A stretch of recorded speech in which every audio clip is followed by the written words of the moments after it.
We used our Steelmade USA Griddle for dinner again tonight, and it needs a good cleanup, and I thought I'd show you just how easy it is to do.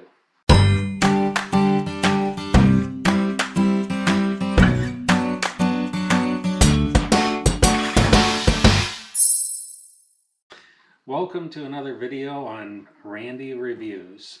Tonight it's time to clean up the Steelmade USA Griddle.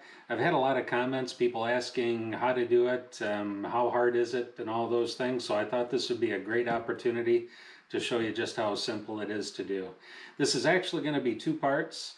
One, we are going to clean the griddle. I'm going to make it ready to use it again, but then the second part that you'll have to look for that video is going to be showing you the underside that you never see, and what the pan looks like, how to take care of it, and actually get it prepped for storage. Pretty simple stuff. You don't need much to do it. The tools that I have linked down below will get you everything you need. The scraper, you do need some water, a little bit of oil, paper towel. A hot pad's a good idea, and then a cover to store it when you're done. But that's all there is to it. Let's clean. All right, so cleaning your Steelmade griddle, it's really a four-part process. And the first part of this process is get rid of the chunks. There's always going to be some remnants of whatever you cooked. Tonight there's a few onions and some other things, some cheese on the griddle. So the easy way to do that is with a scraper, and hot pad's always a good idea because the griddle may want to slide as you're working it, but also a few paper towels. So let's get the chunks. I'm going to use the hot pad to kind of hold on to the edge of this.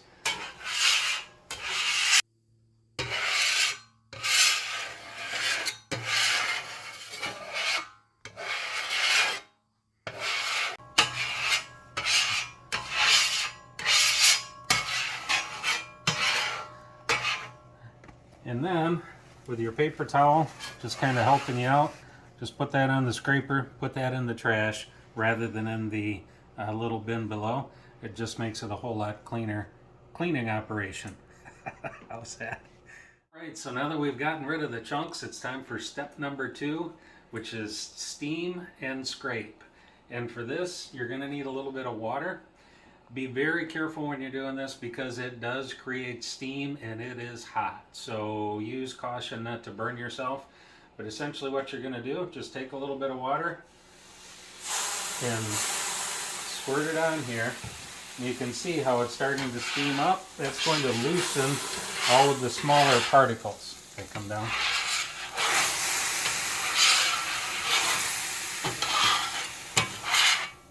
Just go ahead and scrape that up and then work it towards the drain pan here and get rid of it down below. Just like that. Now we move on to step number 3. Step number 3, now we're going to hit it with some more water, but this time we're going to wipe it down and get some of the smaller particles that kind of want to hang out on the griddle. So again, water bottle, get yourself a nice handful of paper towels, make it loose so that you're not going to be in contact with the griddle. And again, be careful, everything's hot and steamy. And just kind of work around, get into all those corners. And again, this is going to get hot because you're dealing with steam, so be careful. And you can see here the excess stuff that it picks up off the griddle. But now we're ready to move on to step 4.